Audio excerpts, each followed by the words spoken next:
They say when a woman knows, she knows. It's not a voice, it's a shift in the air. The coffee tastes different, the bed feels colder, and suddenly, you start noticing the things you used to explain away. My name is Elena Morris, 59 years old, and 3 months ago, I found a folder on my husband's laptop called Her. Just 3 letters, but it ended 32 years of marriage. Rain drizzled over Portland that morning. Mark was in the garage pretending to fix his vintage bike. I was baking banana bread, the one he always said smelled like home. He'd been distant for months. I told myself it was work stress, because when you love someone for decades, you start lying for them. When he asked me to print his insurance forms, I opened his laptop. A pop-up folder blinked on the desktop. Her. It wasn't hidden, almost like he wanted me to find it. My hands trembled as I clicked. Inside, photos, videos, messages. A woman, mid-40s, laughing, wind in her hair in our vacation spots. A message dated 6 months ago. I booked the cabin again, same week. Tell her it's the business retreat. That retreat? It was the week he told me he needed space. It's funny how betrayal isn't abstract, it's bodily. My mouth went dry, my heartbeat stuttered, my stomach turned to stone. I wasn't even angry. Not yet, just emptied. There was another file. Letters. Inside, hundreds of unsent emails to her. He called her the life I was supposed to have. And then the last one, sent only 2 days before. Elena senses something. I can't keep living in 2 worlds. 2 worlds. I thought we'd built one. Together. When you're raised to be kind, to be the peacemaker, you're trained to overlook. To believe that love means patience, that silence means peace. But silence is where liars thrive. I sat there, reading every word, realizing my marriage had been a performance, and I was the only one who didn't know it was a play.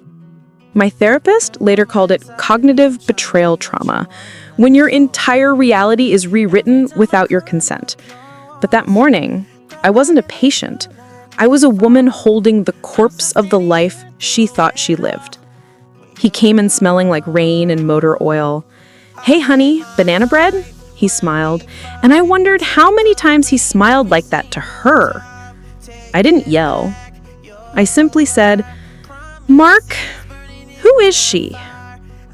He froze, blinked, then lied, instinctively, smoothly. "A coworker. You know how people talk." I held up his laptop, open to her photo, the same woman he once said was just from HR. His face cracked. Then came the rehearsed apology, the one cheaters keep in their back pocket. "It's not what you think. It's complicated." No, Mark. Complicated is taxes. Cheating is simple. He left the kitchen that night, said he needed air, and I collapsed by the oven. Suddenly, every memory rewound. The late meetings, the canceled anniversaries, the perfume on his jacket, he said was from a coworker's hug. Memory isn't loyal. It sides with truth once you know it. And once I saw, I couldn't unsee. For hours, I scrolled that folder. 32 years condensed into lies and Dropbox links. People talk about grief after death, but betrayal is a living grief. Your person dies while they're still alive. At 2 a.m., I opened our wedding album. My smile genuine. His already somewhere else. Maybe that's the cruelest part. Your past becomes suspicious too. Therapists call it narrative collapse. When your life story no longer makes sense, you start losing identity. I wasn't Elena the wife anymore. I was Elena the question. The next morning, my best friend Julia called. We've known each other since nursing school. I told her everything. Silence on the line. Then she whispered, Elena, I didn't want to be the one to tell you, but I saw him last fall, downtown, with her. She saw him and said nothing. Another betrayal, softer but deeper. That's when I realized betrayal doesn't come from strangers. It comes from the people you trusted most. Julia cried. I thought it was a phase, honey. He looked tired. Tired men don't hold hands with their secret lives, Julia. Mark came home at midnight. He looked at me like a man approaching his own funeral. Elena, I can explain. I just said, no, you can't, but you will. He tried the classic script. It didn't mean anything. I was lost. You've changed. Women hear those lines like an ancient language, every syllable rehearsed for centuries. And then, as if rehearsed for the final act, he said, I still love you. That's when I finally broke, because I realized he did. Just not enough to stay honest. That night, I sat in the dark. One part of me screamed, leave. The other whispered, you're 59. Where would you go? The psychology of dependency, it's cruel. Love becomes a cage you built yourself, and the key sits right in your hand, but your hand trembles. I didn't sleep. I made coffee at 4 a.m. and Googled, how to leave a marriage without losing yourself. Thousands of stories flooded the screen. Different names, same ache. It hit me. This wasn't just my story. It was ours.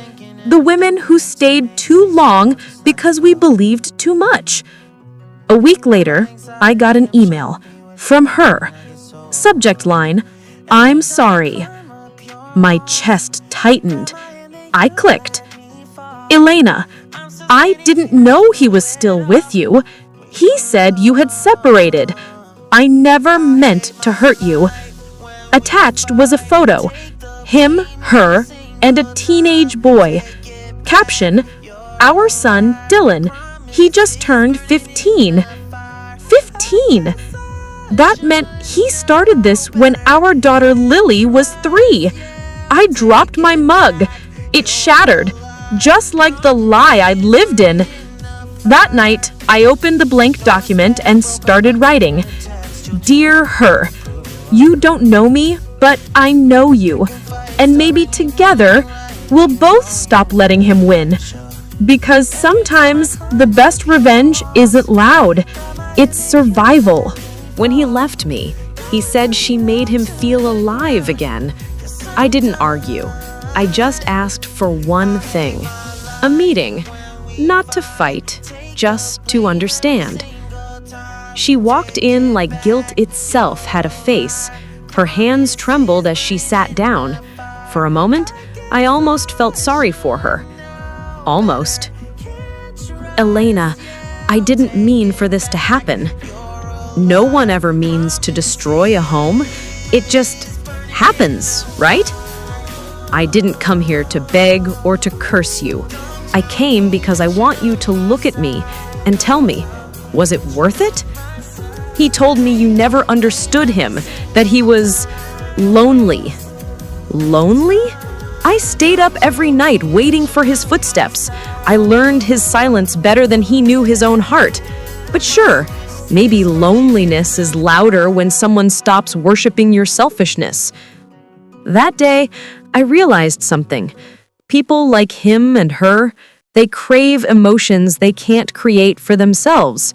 They steal it from others, love, trust, peace, and call it passion. I walked out without saying goodbye, because revenge doesn't always need knives or poison. Sometimes silence cuts deeper. A year later, Life had changed. I found a small job, a smaller apartment, and the peace I'd never known. And then one day, I saw them again. He looked tired. She looked empty. And for the first time, I smiled, not out of bitterness, but because life had already done what I never could. You see, karma isn't loud. It doesn't announce itself. It just arrives, right on time, wearing silence like a crown. I didn't need to destroy them. They were already doing that themselves, slowly, beautifully. But just when I thought my story was over, the truth I'd never expected knocked on my door, holding something that would change everything. It was a quiet Sunday morning.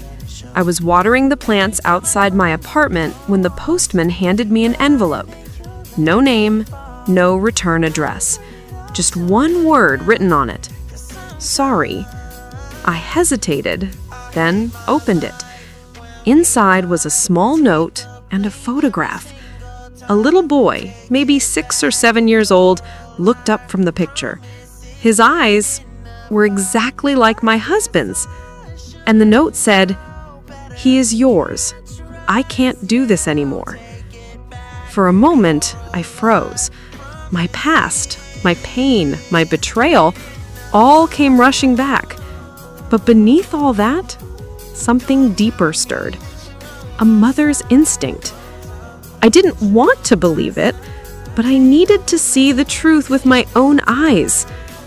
At the bottom of the letter, there was a faint address, a rundown clinic outside town.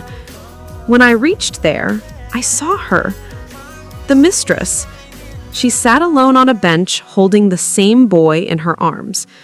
Her eyes were swollen, her body weak. When she saw me, she whispered softly, "He's sick, Elena, and he needs you." The doctor's words were simple. The child had a rare heart condition, and the only donor match was me. My blood, my genes. That's when I understood. The boy was mine. Years ago, my husband told me I'd lost my baby in a miscarriage, but he had lied. He'd given our child away to hide his affair. He stole everything from me, even the right to be a mother. And now, the woman who took him had come to return what was never hers. I could have screamed. I could have hated her. But instead, I sat beside her and held the boy's hand. Because some truths are too heavy for anger, only love can carry them. The surgery was successful. My son lived. And when I saw him sleeping peacefully afterward, I realized revenge had already happened. Not through pain, but through truth. The mistress left the city. My ex-husband tried to return, but I had already moved beyond him, beyond hate, beyond pity. I built a new life not around what I lost, but around what I found. My son, my peace, myself. People think revenge means destroying the one who hurt you, but true revenge is living a life so full of grace that their memory no longer has power over you. I forgave him, not because he deserved peace, but because I did. And sometimes forgiveness isn't weakness. It's the quiet victory of a heart that refused to become what broke it. If this story touched your heart,